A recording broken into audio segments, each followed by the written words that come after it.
This is a buyer's guide, but this isn't just a buyer's guide. This is an insane buyer's guide, because what we're looking at here is number 58004 Tamiya XR311. For those of you who aren't familiar with the Tamiya numbering scheme, 58004 means it is the fourth Tamiya RC car ever created. What we're looking at here is evolution, effectively, right? When this came out, there was no, well, this is how you make an RC car. It was, this is a model. We want to make it move. How do we do that? So that's what we're going to see here. We're going to see some weird stuff going on. This came out in 1977 and December 16th, to be specific. And comically enough, it's been re-released twice.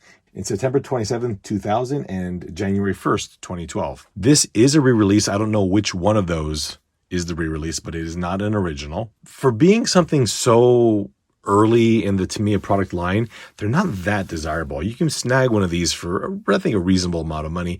Part of it has to do with the fact that, parts are available. But another thing is that there's nothing that really ties people to this car. With a Porsche like the 58001 or 002, there's a lot of things that tie people to Porsches, but this one here is a little bit different.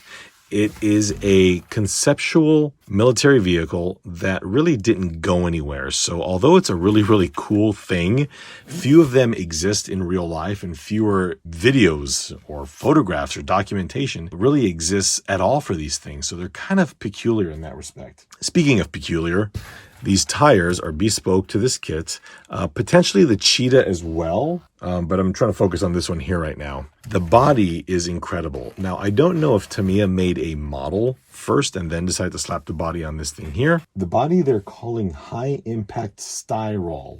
Basically, it feels like anybody who's built a model kit, that's what this feels like. It doesn't feel like a standard ABS or polycarbonate body. It feels like the slightest touch will send it falling to pieces. And I don't think I'm too wrong in believing that. This is a fairly complicated body set, and I've looked these up, and there are quite a number of parts to put these things together. Little details back here. Let me look at this little wire mesh. It's incredible, all that detail.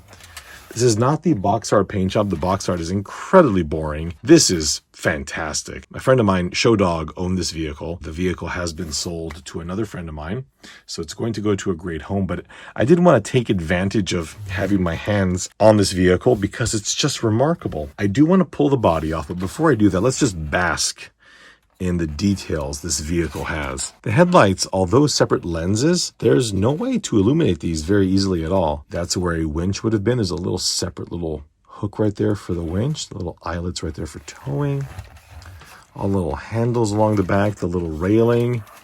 There's your taillights, your fuel cans right there, some more of that wire mesh, the little trailer hitch back here, and this would have been for a AM style radio. Absolutely incredible thing here. Let's pull the body off. First things first, this wasn't attached when I got my hands on it, so I'm not going to attach it or touch it. Now, upon first glance, you're probably going to say, where are the body mounts? Well, that is a great question. Why Tamiya hasn't continued down this path, we'll never know. But flipping the car over, and we'll talk more about the many elephants in the room, we'll reveal this little tab here and here. There's a small brass nut right there. And basically, we can push this forward. Okay, and that will release the front of the body. Maybe show it back a little bit. Okay.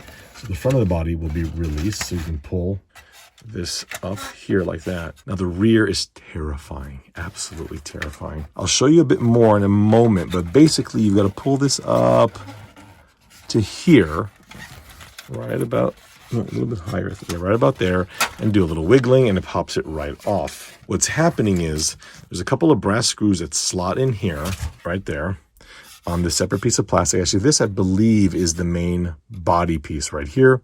So when you tilt it up, the little wedges that you see right there clear this silver piece, and it slides straight back. So very, very, very interesting way to do it.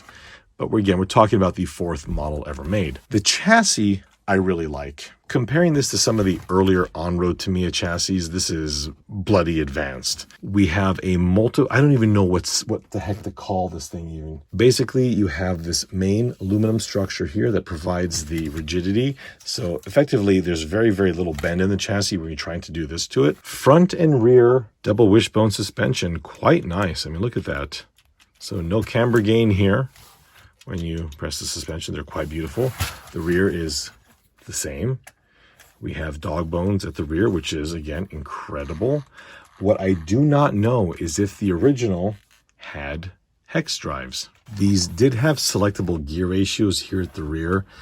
Again, this isn't mine, and I don't want to mess with too much here, but you can see that this rear compartment there is separate from the main gearbox, which is an interesting layout. I mean, look at the motor. It's along the axis of the vehicle.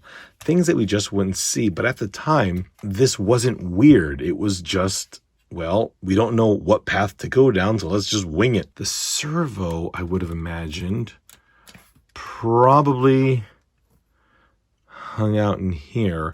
On and off switch there. But the real cool thing about this vehicle is underneath. You can see that we have no springs in this car, okay? Nothing at all. That's all under the car. And it's just even more poetic that Tamiya put this behind a clear acrylic panel. That's just bloody. I mean, part of it is brilliant and part of it's arrogance. I love that.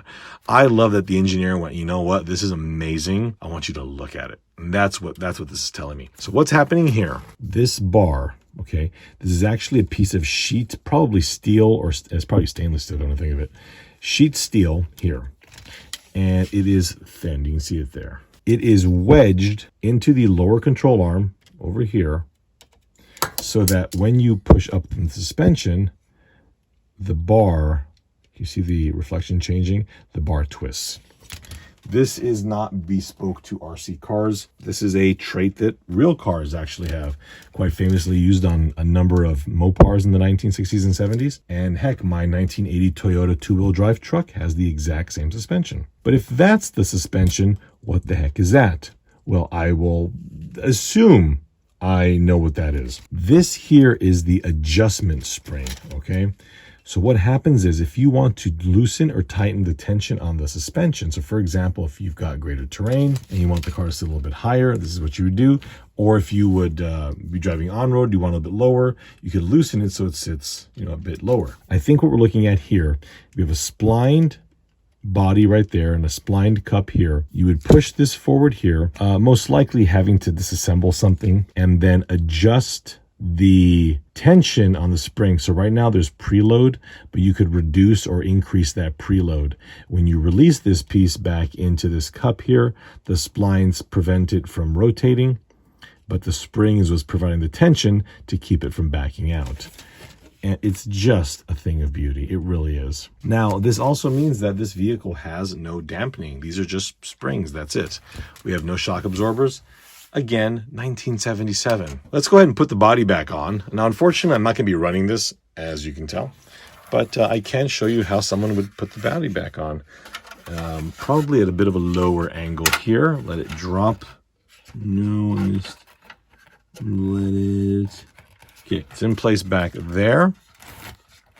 Give it a little push. Give it a little push. There it goes. Nope. Absolutely the most terrifying thing I've ever done. Come on. Oh my God. It came out easy, but going back on. Oh, there it goes. Okay, so that's in. Rotate him up again.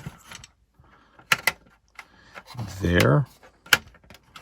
And there. Body installed.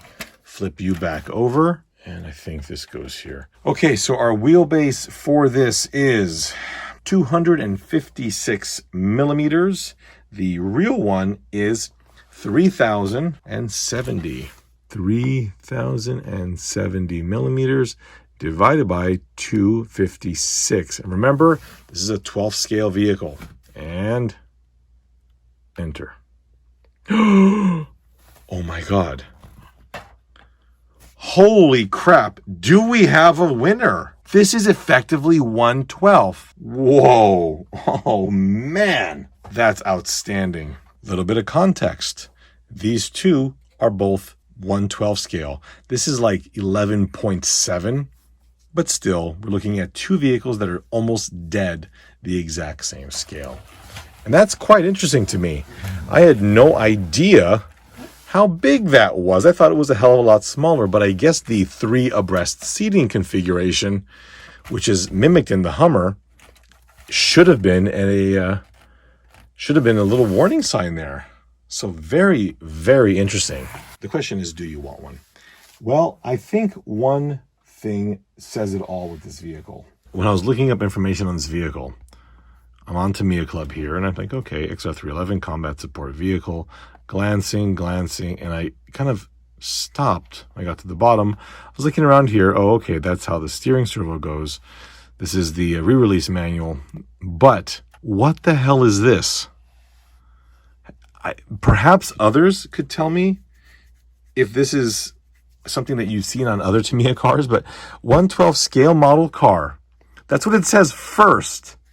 Suitable for radio control. And I think with that, we have answered our question on who would want this vehicle. If you are one of those shelf queen types of people, I hate to say it, I found your car. Clearly, this was not intended to be a radio controlled car. It was intended to be a static model. And Tamiya says that. It's not me. However, you have the option of driving it around. And I think given the daintiness, the fragility that this car has, you know what, I'm not gonna argue with Tamiya. They're right. This is not the kind of vehicle that you would just blindly drive around, bash. And I mean, even as a trail truck, it would be a cool trail truck. Don't get me wrong. But this is definitely a very, very light vehicle to run. So that's basically it here. If you're looking for a hardcore runner, nope. If you're new to the hobby, nope. If you're into models, yeah, probably. My friends, thank you all so much for watching, and we'll see you next time.